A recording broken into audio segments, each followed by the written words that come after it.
और इसी के साथ हम अगला नाम हमारे बीच बुलाना चाहेंगे कुमुदनी गुप्ता जी को। मैं रिक्वेस्ट करूंगी कुमुदनी मैम जहां भी हैं प्लीज स्टेज पर आ जाएं। Thank you. और इतनी शांति यहाँ पर जो है वो अच्छी नहीं लगेगी, थोड़ा सा तालियों की आवाजें आएंगी तो अच्छा लगता रहेगा। Thank you.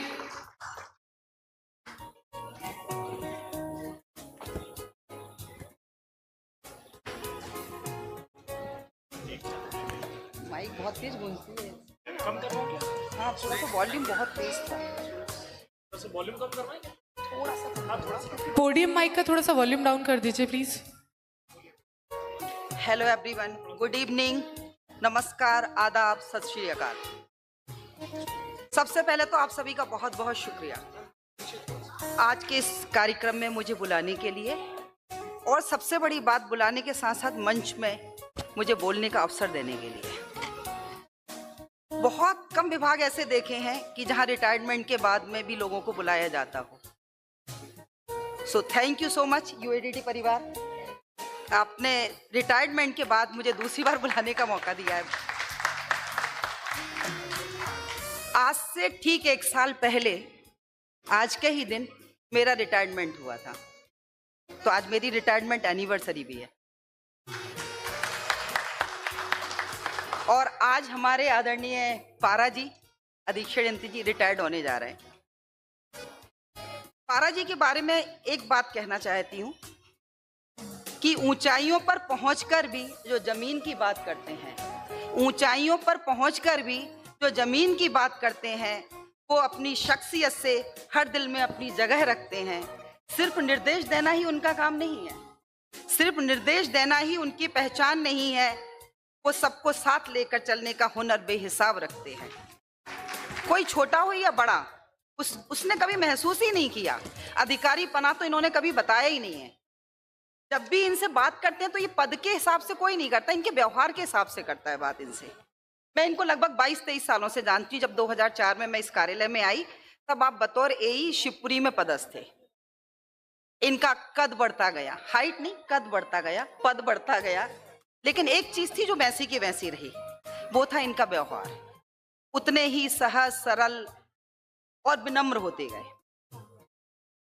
उनके व्यक्तित्व की सबसे बड़ी बात जो मैंने देखी है, वो जैसे है ना वैसे ही बयां करते हैं, कोई आवरण नहीं है। यदि आज वो खुश हैं तो उनका बिल्कुल दिखता है, आज कुछ उपलब्धि हो गई तो वो दिखता, उनके व्यवहार से दिखती थी। जहां जहां भी वो रहे पद की गरिमा को बढ़ाया उन्होंने, अपना संपर्क सूत्र बढ़ाया। और एक विशेष बात ये थी कि आपका कोई भी पर्सनल काम हो यदि, तो कभी वो ये नहीं देखते थे ये छोटा है ये बड़ा काम है। आपको रोकेंगे, रुको मैडम 1 मिनट रुको, मैं अभी फोन करता हूँ, और अपने अंदाज में वो काम करवा देते थे।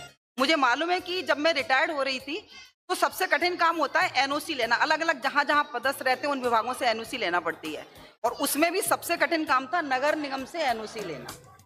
और मुझे मालूम है कि मेरे से पहले जो लोग रिटायर हुए और नगर निगम में रहे उनको कितनी मुश्किलें हुई थी। जब मैंने पारा साहब को पता चला तो उन्होंने तुरंत फोन किया अपने अंदाज में, और इस कठिन कार्य को भी बड़ा सरल कर दिया है। मुझे पता है कि सब इंजीनियर से अधीक्षण यंत्री तक का सफर कोई आसान नहीं था। बड़े लोगों की बड़ी बड़ी बातें, बड़े बड़े तनाव, बड़े बड़े दबाव और बहुत सारी मेहनत होती। अपनी मंजिल तक पहुंचना भी, खड़े रहना भी बड़ा मुश्किल है, बड़े होकर बड़े रहना भी। बड़े लोग दरअसल पद या रुतबे से नहीं होते, ना ही पैसे से होते हैं। बड़े लोग वो होते हैं जिनके साथ में बैठकर कोई भी अपने आप को छोटा महसूस ना करे। एक बात हम लोग अक्सर चर्चा किया करते थे, जैसे नवनीत शर्मा जी ने भी बताया, इनका ड्रेस सेंस वाकई कमाल था। कहते नहीं थे, लेकिन मतलब कई बार तो मुझे ये लगता था किसी कंपनी ने इनको ब्रांड एम्बेसडर तो नहीं बना रखा है। तरह तरह के इतने तनाव भरे जीवन में भी, नगरीय प्रशासन की बड़ी तनाव वाली नौकरी होती है, उसके बीच में भी इनका ड्रेस सेंस लाजवाब रहा है। सब लोग इनके कायल रहे हैं। कभी भी मैंने नहीं देखा कि बड़ी टेंशन में है, आज कोई परेशानी में भागम दौड़ हो रही है, तो बिल्कुल आउटफिट इनका परफेक्ट रहता था। चाहे विंटर का समय हो चाहे समर का सीजन हो, उसी के अकॉर्डिंग इनकी ड्रेस मिलती थी। पहली पारी इन्होंने बड़े स्मार्टली तरीके से खेली है, और मुझे उम्मीद है कि दूसरी पारी भी ये बड़े उसी जोश खरोश और उत्साह से बिताएंगे। नौकरी की भागम दौड़ में बहुत सारे रिश्ते नाते शौक टूट गए होंगे, उन्हें पूरा करने का वक्त आया है। दरअसल कुछ लोग नौकरी को जीवन मान बैठते हैं, वो ये सोचते हैं कि यही सब कुछ है, जबकि जीवन नौकरी के पहले भी था और बाद में भी है। ये आपके ऊपर निर्भर करता है कि आप उसको कैसे बिताते हैं।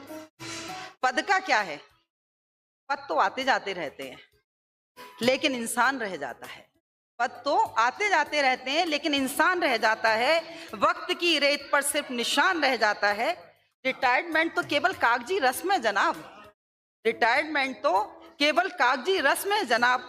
महफिल में तो बस आपका किरदार रह जाता है और आपके इस खूबसूरत किरदार को रिटायरमेंट के बाद यूएडी परिवार निश्चित ही लंबे समय तक याद रखेगा।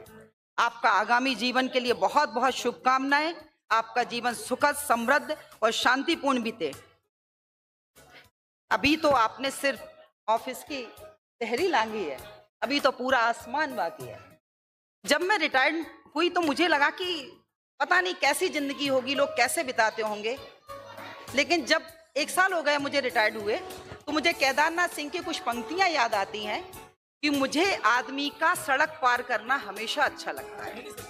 मुझे आदमी का सड़क पार करना हमेशा अच्छा लगता है। मुझे अच्छा लगता है जब कोई रिटायर होता है। कई लोग बड़े दुखी होते हैं, अरे यार क्या हो। मैं कहती बड़ा बहुत अच्छा समय है ये तो। इसलिए मुझे आदमी का सड़क पार करना हमेशा अच्छा लगता है, क्योंकि इस तरह एक उम्मीद सी होती है कि दुनिया जो उस तरफ है, नौकरी के पहले की दुनिया है, जो दुनिया उस तरफ है शायद इससे बेहतर सड़क के इस तरफ भी हो। Thank you so much. बहुत बहुत धन्यवाद आदरणीय कुमुदनी मैडम का। अब हम एक समय की सीमा है, मेरे पास और भी नाम है।